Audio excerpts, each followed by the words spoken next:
अब literature review क्या है? ये कंप्रिहेंसिव एनालिसिस है लिटरेचर का जो ऑलरेडी पब्लिश्ड है। उसमें क्या आपके आते हैं, रिसर्च के आर्टिकल्स आते हैं, आपकी बुक्स आती हैं और नेट इंटरनेट मतलब जो सोर्स है।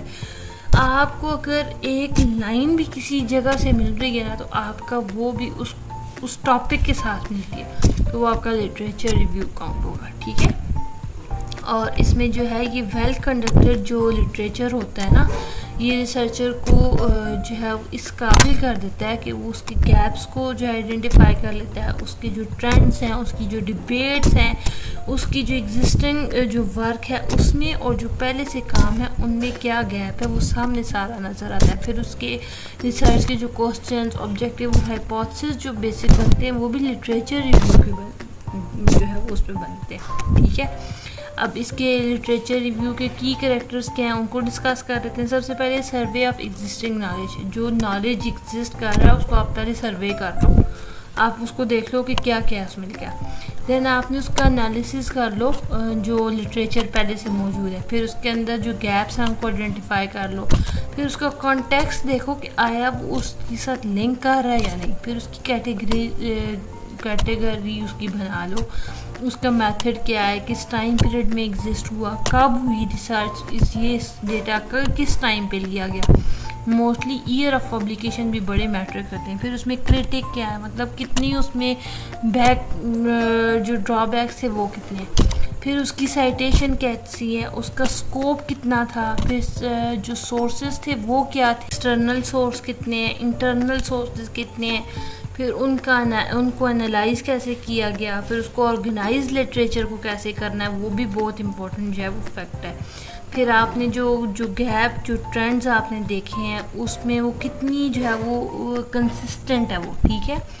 उसके अलावा आपने जो फर्दर उसमें जो रिसर्च के हाईलाइटेड एरियाज़ हैं उनको आपने क्या करना है, आपने उस रिव्यू में जब लिखना है तो आपने ये चीज़ करनी है कि हाँ जी ये चीज़ इस जगह यहाँ पे हुई है, इसकी मेन फाइंडिंग्स ये थी, इसकी थ्योरी ये थी, इसका डिबेट ऑफ फील्ड ये है।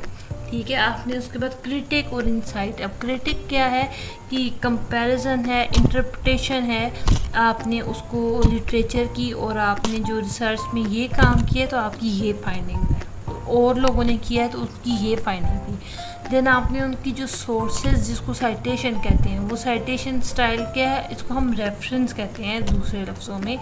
वो ये है कि आपने किस स्टाइल में दिया है। अब APA जो है ये अमेरिकन स्टाइल है, मीला है और शिकागो है। जो मोस्टली सोशल साइंसेज में यूज़ होता है वो APA स्टाइल है। APA में भी जो है वो बहुत वर्जन है, 6 स्टाइल है, 7th है, 8th है। ठीक है। अब जो वेल रिटन लिटरेचर होता है ना, वो एक फाउंडेशन होती है रिसर्च प्रपोजल की। और जो किसी भी थीसिस, किसी भी स्कॉलरी आर्टिकल आपने लिखा है, किसी भी आपने जो है वो डिसर्टेशन लिखा है, तो उस सब के लिए ये इम्पोर्टेंट है। देन आपने क्या करना है कि ये जो रिसर्चर की जो अंडरस्टैंडिंग है इस फील्ड में, ये जो है वो एक लैंडस्केप क्रिएट करती है। ठीक है। और जो नया नॉलेज आप बना रहे होते हो उसको कंट्रीब्यूट करती है उस स्टडी ऑफ एरिया या उस फील्ड ऑफ एरिया के नॉलेज में। उम्मीद है कि आपको ये वाला लेक्चर समझ आया हुआ होगा। मैं बताती चलूँ कि अगर आपको पेड नोट्स चाहिए तो आप मुझे गिवन ईमेल पर रब्ता कर सकते हैं। आपको वहाँ पे ईमेल के आगे रिस्पॉन्स कर दिया जाएगा। अगर आप जो है वो क्लासेस लाइव सेशन में लेना चाहते हैं एग्ज़ाम्स प्रिपरेशन की, तो आप ले सकते हैं।